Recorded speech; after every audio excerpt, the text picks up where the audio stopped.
Welcome to the story. Don't forget to like, subscribe, and support me. Taran had always felt a strange connection to the trees that surrounded his village. As the young guardian of a secluded valley, he spent most of his days wandering through the dense forests, observing the patterns of nature, sensing the balance between the earth, sky, and the magic that wove through it all. The world was at peace for the most part, but there were ripples, subtle shifts in the air that only he seemed to notice. It wasn't until the elders summoned him one stormy night that Taran realized just how fragile that peace truly was. The rain pounded relentlessly against the stone walls of the ancient hall as he entered. The weight of the elders gazes upon him, making his steps feel heavy. The air inside the chamber was thick with tension, the firelight casting flickering shadows that seemed to dance with foreboding. Taran stood before the council, his heart pounding in his chest. "Do you feel it, Guardian?" Elder Ilmar asked, his voice deep and weathered, much like the ancient oak staff he leaned upon. Taran nodded, unsure of what to say. He had felt it, an unsettling shift in the energy of the world, a disturbance in the balance he had sworn to protect. "The Tree of Souls," Elder Mora whispered, her eyes filled with sorrow. "It's dying." Taran seized, breath caught in his throat. The Tree of Souls was a myth, a story passed down through generations about a tree that connected all worlds, holding them together in harmony. If the Tree of Souls was truly dying, it meant that the very fabric of reality was unraveling. "We have little time," Ilmar continued. "The signs are clear. The storms, the fading magic, the collapse of worlds, it has already begun." Taran swallowed hard, his mind racing. He had heard whispers of distant realms falling into chaos, of landscapes disappearing, and entire civilizations crumbling into dust. But he had never imagined it was tied to something as ancient and powerful as the Tree of Souls. "You must leave," Mara said softly. "You are the guardian of this world, but your task now extends beyond it. You must find the Tree of Souls and restore it before all is lost." Taran's chest tightened. Leave? He had never left the valley before. His duty was to protect his world, to maintain the balance here. How could he possibly journey beyond it? "But I don't know how," Taran admitted, his voice barely above a whisper. Ilmar's gaze softened, but his words carried the weight of their importance. "You will not be alone. The tree connects many worlds. Others like you will be drawn to its call together. You may yet have a chance." The next morning, Taran stood at the edge of the valley, staring out at the endless horizon. The sky, once clear and vibrant, now held a faint, ominous glow. The trees swayed gently in the wind, as if bidding him farewell. Taran's hand tightened around his staff, the weight of his responsibility heavy in his heart. He took a deep breath and began to walk. The journey was long and lonely at first. The farther Taran ventured from his world, the more the land changed. The familiar forests gave way to barren plains, and the vibrant magic that once pulsed through the earth grew fainter with each passing day. Strange shadows flickered at the edges of his vision, and the air was thick with an unnatural stillness. Taran's steps faltered as he reached the edge of a dark and foreboding forest. The trees twisted and gnarled, their branches reaching out like skeletal fingers. He hesitated, feeling a cold dread creep up his spine. But before he could turn back, a figure emerged from the shadows. She was tall and fierce, her dark armor gleaming in the dim light. A long sword was strapped to her back, and her eyes burned with a fire that told of countless battles fought and lost. "You run off from here?" she said, her voice cold and sharp.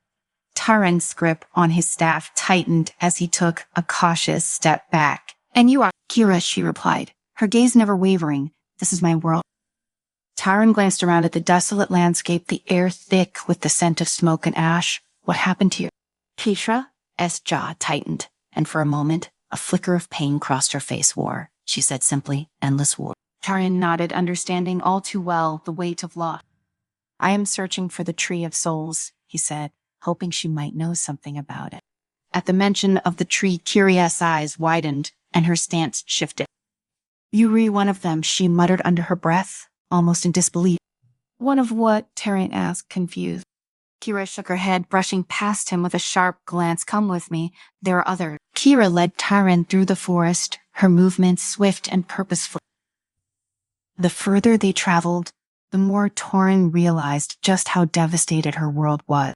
The trees were charred and broken, the ground littered with the remnants of long-forgotten battles. The very air felt heavy with despair. They arrived at a small clearing where two more figures awaited them. The first was a tall, slender man, dressed in flowing robes of deep indigo.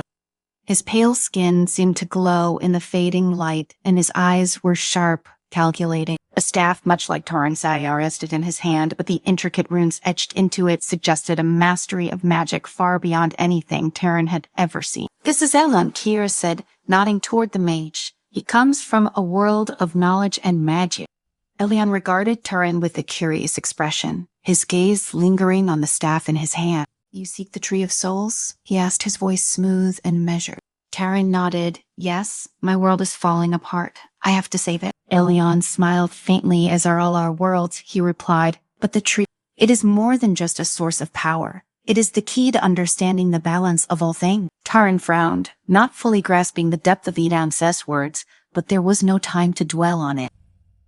The last member of their group stood apart from the others, leaning casually against a nearby tree. He wore dark, tattered clothing and had a mischievous glint in his eye.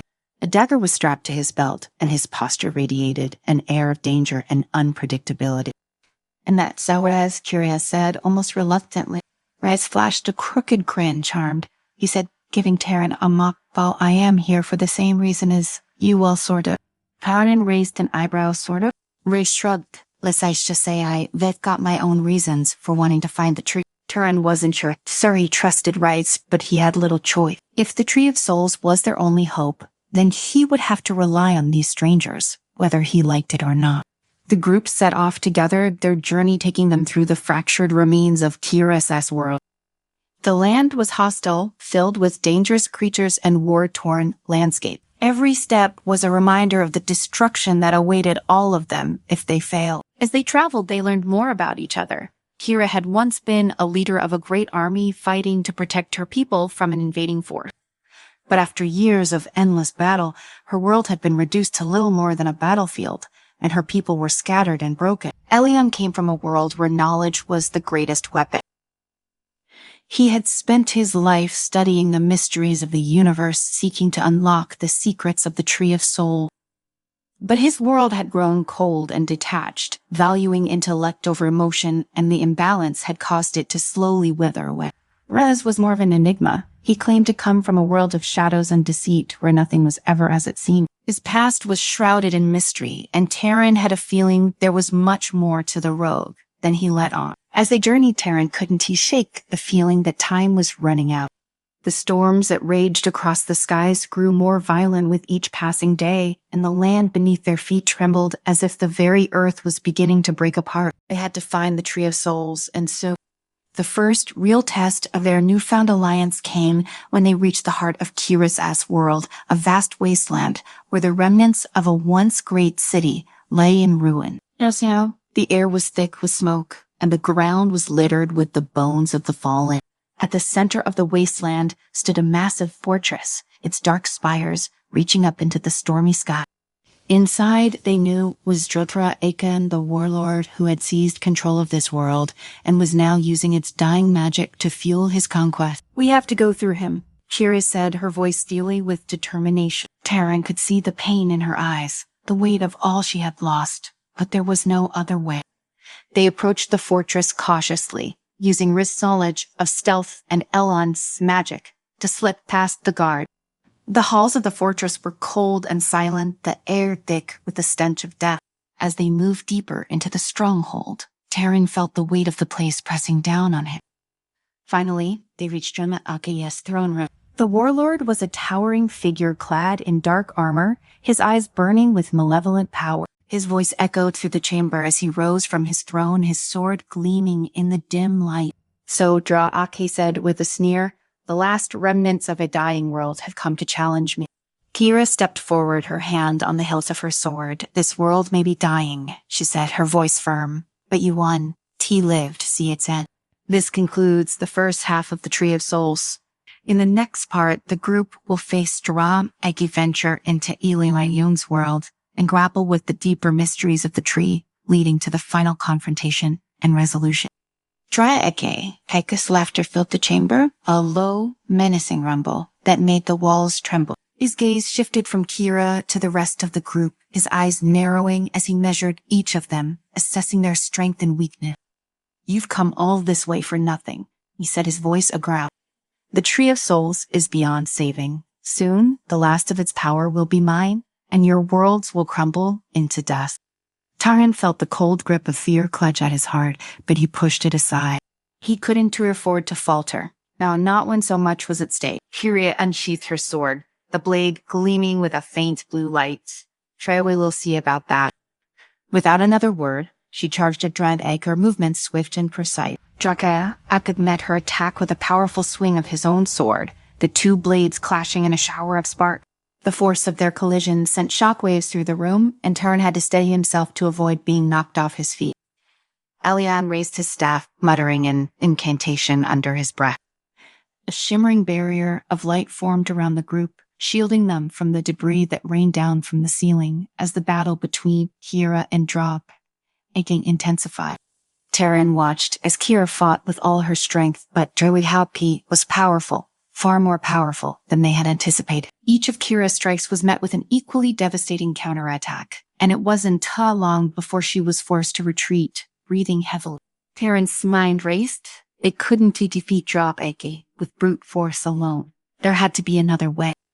"Elian, can you break the connection Draeke has to the tree's magic?" Taran asked, his voice urgent. Elian's brow furrowed as he studied Draeke, but was now taunting Kira with cruel words as he circled her like a predator. "It's so possible," Elian said, "but it will take time." "We'll buy you that time," Taran said. Glancing at Ray's, "Can you create a distraction?"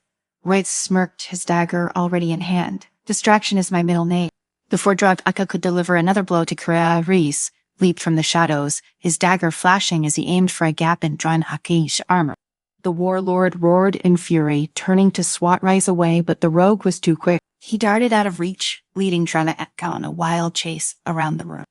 With Drake's attention momentarily diverted, Elian began his work, tracing complex sigils in the air with his staff. Taran could feel the shift in the room's energies. Elian reached out to the tree's magic, trying to sever Drake's help. "Hold on it." But Draeke was not easily distracted. He soon realized what Elian was doing and let out a bellow of rage. He slammed his fist into the ground, sending a shockwave of dark energy rippling through the room. Taran was thrown to the ground and Riz barely managed to roll out of the way in time. "You think you can take the tree from me, Draeke snarled, his eyes glowing with an unnatural light. "It is mine." Kira, bruised and bleeding, staggered to her feet. "The tree belongs to all worlds," she said, her voice steady, despite the pain, "and we will save it." Draeke raised his sword to strike her down, but before he could, a blinding flash of light erupted from Elian's sack. The connection between Draeke and the tree was severed, and the warlord let out a howl of agony as the stolen magic was ripped from his body. For a moment, Draeke seemed to shrink. His towering form diminished as the power he had drained from the tree flowed back to its rightful source. Kira seized the opportunity, driving her sword through Drake's chest with a final decisive strike. The warlord collapsed to the ground, his lifeless eyes staring up at the ceiling.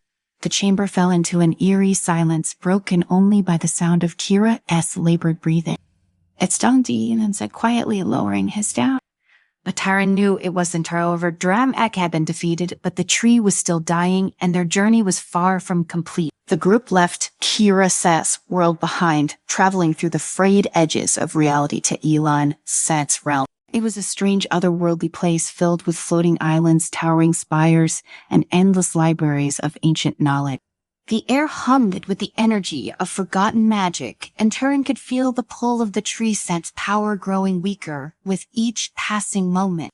They arrived at the heart of Elian's world, a massive archive known as the Nexus of Knowledge. It was here, Elian explained, that the true nature of the Tree of Souls could be understood. As they entered the Nexus, they were greeted by rows upon rows of towering shelves filled with books, scrolls, and artifacts from every world connected to the tree. The air was thick with the scent of old parchment and dust, and the faint glow of magical runes illuminated the dark corners of the vast chamber. "We must find the Codex of Souls," Elian said, his voice barely more than a whisper. It contains the secrets we need to restore the tree. But they weren't tea alone. From the shadows emerged a figure cloaked in dark robes, his face hidden beneath a hood. His presence sent a chill down Taran's spine. The archivist Elon muttered, his hand tightening around his staff. The archivist stepped forward, his voice cold and emotionless. You seek the codex, but its knowledge is not meant for mortal hands. It is too dangerous, too powerful. We don't have time for this. Kira snapped, the tree is dying. The archivist's gaze shifted to her, and though his face was obscured, Taran could feel the weight of his stare. And what would you do with such power? Knowledge has destroyed as many worlds as it has saved. Elion stepped forward, his voice calm but firm. We seek not to wield the power, but to save the balance of all worlds. The archivist was silent for a long moment, as if weighing their intention. Then, with a slow nod, he gestured to the far end of the chamber, where a massive book rested on a pedestal. The codex is yours, but know this, the path you take will not be an easy one. The tree's power is not something that can be restored by force or magic alone. It requires sacrifice. Taran felt a chill run down his spine at the archivist's words, but there was no turning back now they had come too far. Elian approached the codex, his hands trembling slightly as he opened the ancient tome. The pages were filled with intricate symbols and diagrams, detailing the history of the Tree of Souls and the worlds it connected. As Elian read, a look of realization crossed his face. The tree sought power. It comes from the harmony between the worlds. If one world falls into chaos, the balance is broken and the tree withered. Taran nodded, the truth settling heavily in his mind. That sounding why Dramaka's war and the disintegration of these worlds is causing the tree to die. It's not just about magic, it's about balance. Elian closed the codex, his expression grim. The tree can be restored, but only if the harmony between the worlds is repaired. How do we do that? Kira asked, her voice laced with frustration. Elian hesitated. There's one more world we must visit, the world of shadows. Reeds, who had been silent for most of their time in the Nexus, tensed at the mention of his home. You want to go there? He muttered, his voice low and filled with unease. Taran glanced at him. We have to. It's the only way. The journey to the world of shadows was unlike anything they had experienced before. The air was thick with darkness, and the landscape shifted and twisted as if it were alive. Nothing was stable. Reality itself seemed to bend and warp around them. Rice led the way, his normally cocky demeanor replaced by a tense, haunted expression. This place, it messes with your mind, he warned. Don't trust anything you see. Taran could feel the weight of the shadows pressing in on him, whispering dark thoughts, feeding his fears. But he pushed them aside, focusing on the task at hand. They had to find the heart of this world, the place where the tree's roots had once taken hold. As they ventured deeper into the shadows, the landscape grew more distorted. Buildings floated in the air, twisted and broken. The ground beneath their feet shifted like sand, and the sky above was a swirling mass of black and purple cloud. At last, they reached the center of the world of shadows, a vast empty void where the Tree of Souls had once stood. Now only a twisted, decaying stump remained, its roots withered and dry. This is it, Russ said quietly, his voice heavy with regret. Taran stepped forward, his heart pounding in his chest. The air around the stump was thick with darkness, and you could feel the pull of the shadows trying to drag him down. We can fix this, Russ said, shaking his head. This world, said beyond saving. Taran turned to him, his eyes filled with determination. We have to try. Elian raised his staff, his voice steady as he began to chant. The air around them shimmered with magic, but Taran could feel it. The shadows were too strong. They were fighting back, resisting the light. We need more power, Elian said through gritted teeth. The balance is too far gone. Taran's mind raced. They couldn't give up.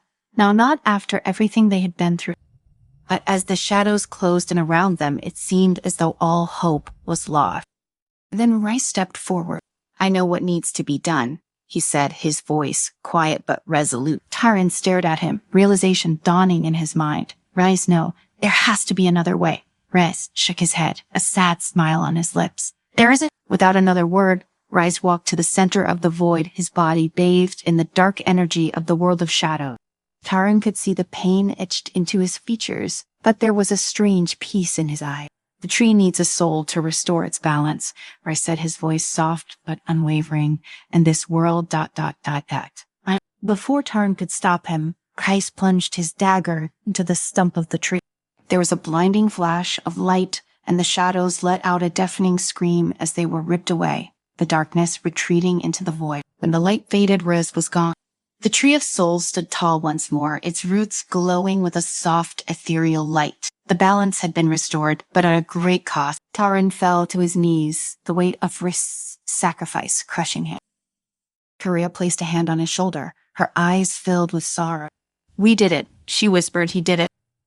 Taran nodded, his throat tight with emotion. They had saved the tree, saved the worlds, but they had lost a friend.